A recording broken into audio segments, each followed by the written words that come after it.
Have you ever agreed to something while your entire body whispered no in protest? Have you ever put on a smile to keep things smooth while something inside you was quietly breaking apart? Maybe you feel drained, worn down in ways you can't quite explain. There's a kind of hurt that doesn't leave bruises. It's silent, steady, and nearly invisible. And it starts the moment you begin abandoning your truth. Gesture by gesture, day after day, you become careful. You adjust your tone. You say what sounds right. You swallow what feels real. All to avoid upsetting others, to dodge disapproval, to fit in. And with enough repetition, this becomes your normal. For a time, it seems to work. People appreciate you. You become dependable, easy, polished. But under that well-formed surface, a strange emptiness starts to stir. A subtle unease that grows slowly. A sense that some part of you is slipping away. Forgotten, dismissed, compressed into silence. Carl Jung had a word for this mask we wear. He called it persona. It's not inherently bad. We all rely on it to move through the world, to function, to belong. But there's a danger when we lose track of where the mask ends and we begin. When the performance consumes the person. When the need to be accepted starts to suffocate what's real. Because buried behind the role is someone messy, someone angry sometimes. Someone with thoughts that don't always make sense or make others comfortable. And when you lock that version of yourself away, when you reject it just to maintain the image, something in you begins to fracture. You feel it, though you might not have the words for it. Like you're living a script you didn't write. Like you're stuck in a play where the curtains never fall and you never get to step off stage. But this isn't a call to become reckless. It's not about burning every bridge or rejecting connection. This is about something deeper. Learning to notice when your craving for approval is slowly pulling you away from your own center. It's about pausing long enough to realize you've been shaping your life around being liked instead of being whole. Let me be honest with you.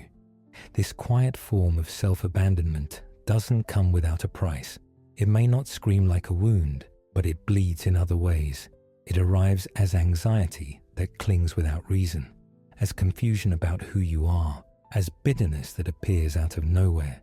And worst of all, it comes as a deep sadness that has no clear source, only a weight that grows heavier with time. That's what we're here to face, openly, without filters or softeners. We're going to look directly at this pattern, the one where you live for others while slowly fading from your own life. We'll explore what Carl Jung uncovered about the delicate, often strained relationship between the ego, the mask you wear, and the depths of your unconscious. And more than that, we'll ask a question most people avoid. What if this relentless urge to please isn't just a personality quirk?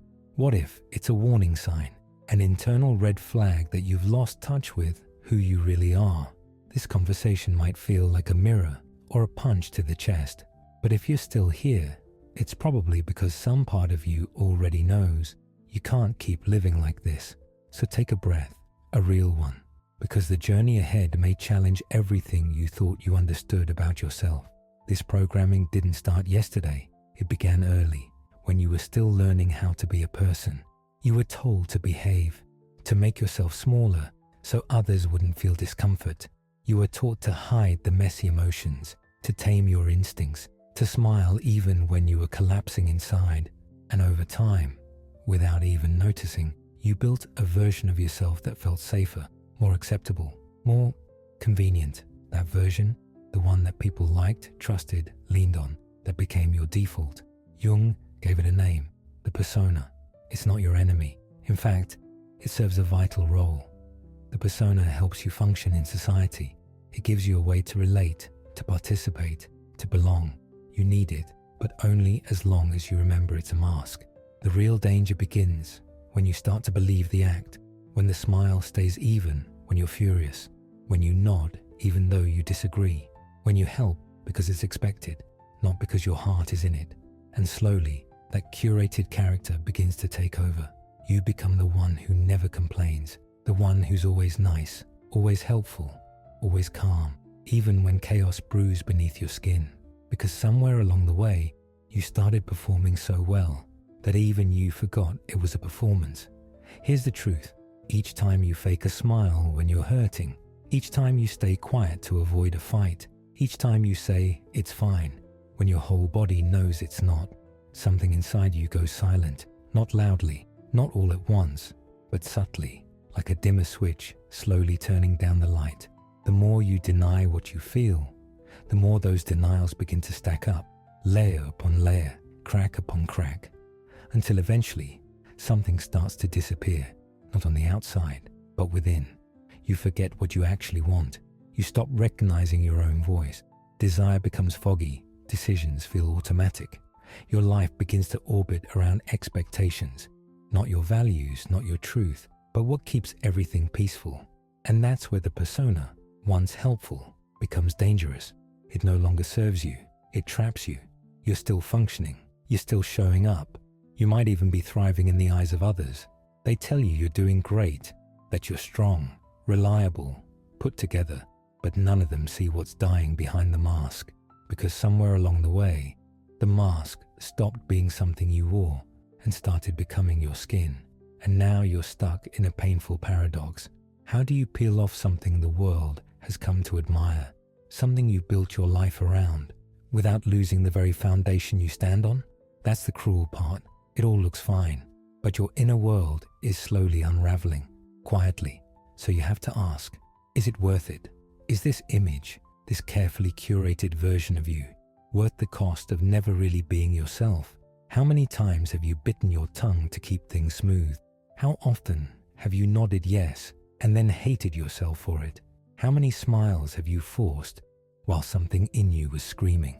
No matter how polished, how useful, how loved the persona becomes, it was never meant to lead your life. It was never supposed to be the master, only the mask. When you cling too tightly to the role you've been playing, you begin to fade into it, not as a character, but as a shadow of yourself. And little by little, the tether to your soul, the living pulse of who you are, begins to loosen. At first, you might not notice. You keep moving, keep doing, keep smiling, but something deep within you starts to stir. It resists, it protests, it wants out. That inner friction has a name, inner conflict.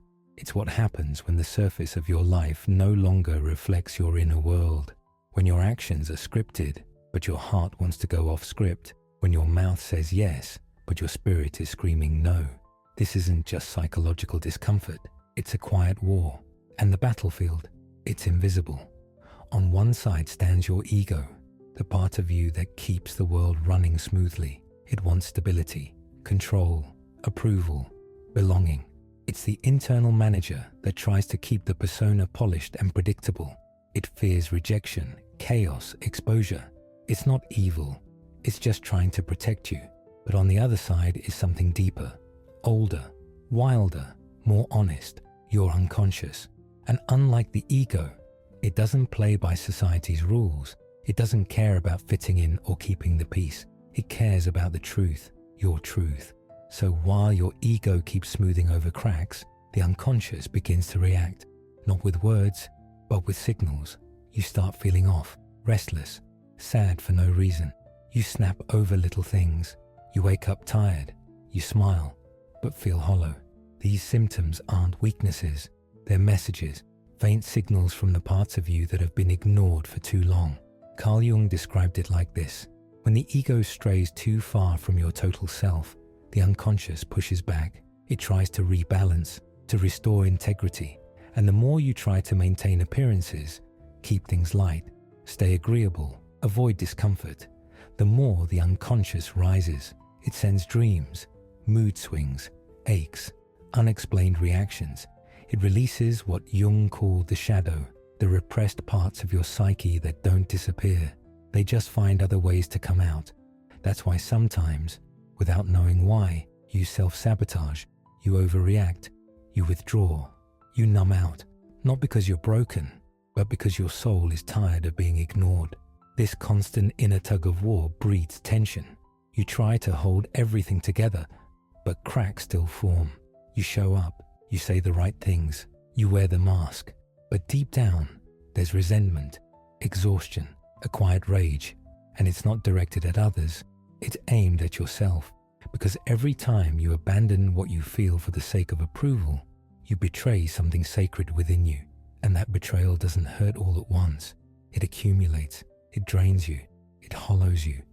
It slowly wears down your connection to your own vitality.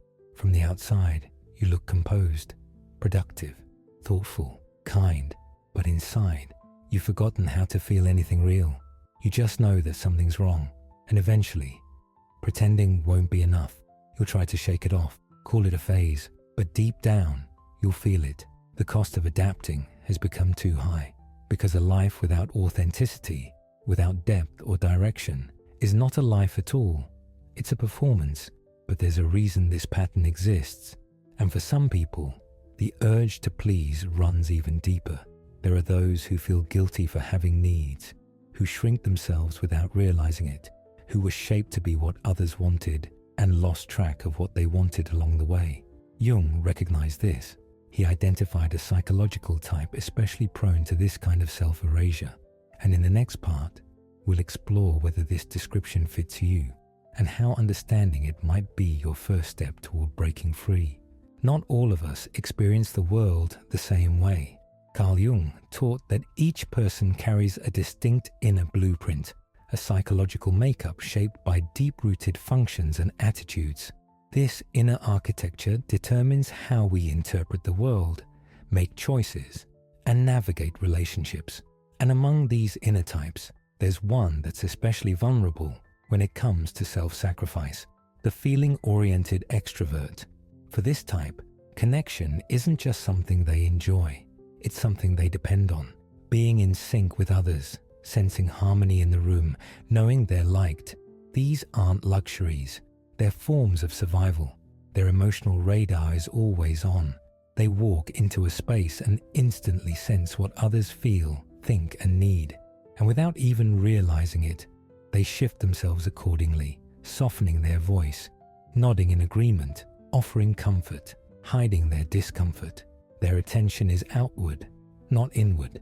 They build their identity through reflection, through the gaze of others, the smiles they receive, the warmth of being appreciated.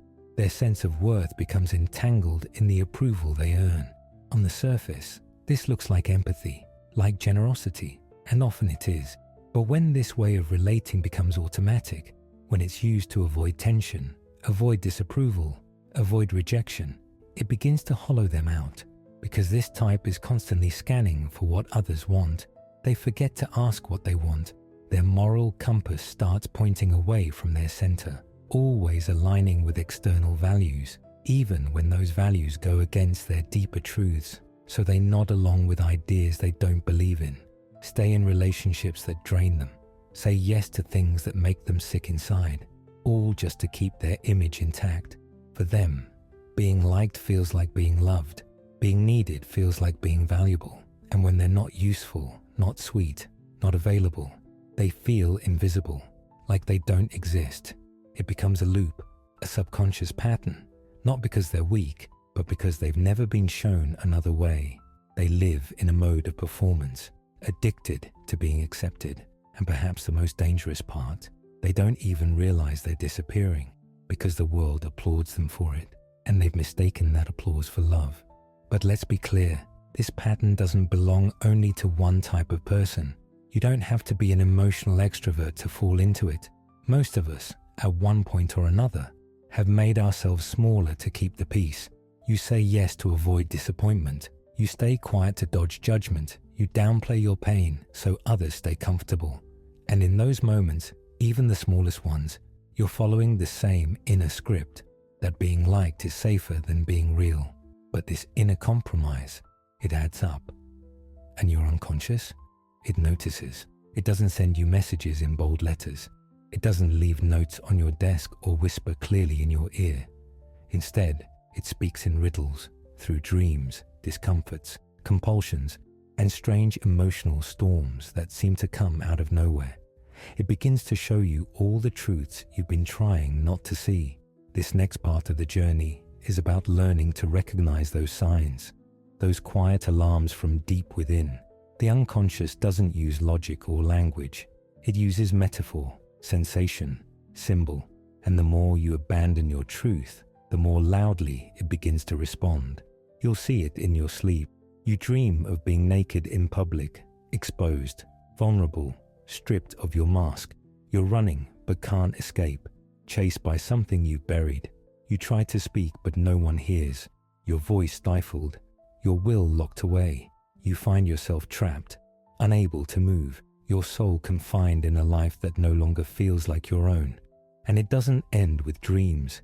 Your body joins the protest, aches without reason, fatigue without cause, breathlessness that feels like drowning, insomnia that won't let you rest. Your body, an extension of your psyche, starts to scream in the only way it can. And when even that isn't enough to get your attention, the unconscious moves to behavior. You scroll mindlessly, shop without thinking, eat when you're not hungry, fill your time with distractions. Because if you sit in the silence too long, you might hear something, and you're afraid of what you'll hear. Because facing the truth means facing the parts of your life you built out of fear, not desire. It means acknowledging that the version of you the world knows might be a costume. It means realizing that many of your decisions were shaped not by freedom, but by fear. Fear of being unloved, fear of letting others down, fear of being left. But ignoring these inner messages doesn't make them go away. It makes them louder, because your soul wasn't made to live in fragments. The human psyche can only tolerate dishonesty for so long before it pushes back, hard. Carl Jung called this the balancing force of the unconscious. When the ego drifts too far from the truth, when you spend all your time accommodating, avoiding, suppressing, the unconscious doesn't wait quietly. It pushes in the opposite direction, through intense dreams, through unexpected urges, through emotional breakdowns that feel like everything is falling apart. But here's the paradox. This collapse, painful as it is, carries the seed of your healing, because real change doesn't begin with comfort. It begins when the structures you built to survive no longer work. And that's where the path of transformation begins, not from the outside in, but from the inside out. Jung called this process individuation, and it is the heart of everything you've been longing for. We'll talk more about that in the next part, because individuation isn't a luxury, it's a psychological necessity. It's what begins when pretending becomes unbearable, and the craving for authenticity finally outweighs the need to be liked. And now we reach the edge of something important, the place where endings meet beginnings, where a difficult truth stops being something to fear and starts becoming something that frees you. This part, the one you're in right now, may feel strange. There's relief perhaps, but also unease, a heaviness that lingers under the inside, because deep down, you know this isn't just a concept anymore. Something inside you has shifted, and once that happens, you can't unknow what's been revealed. You've seen through the performance. You've tasted the hollowness of approval. You've touched the ache of your own absence.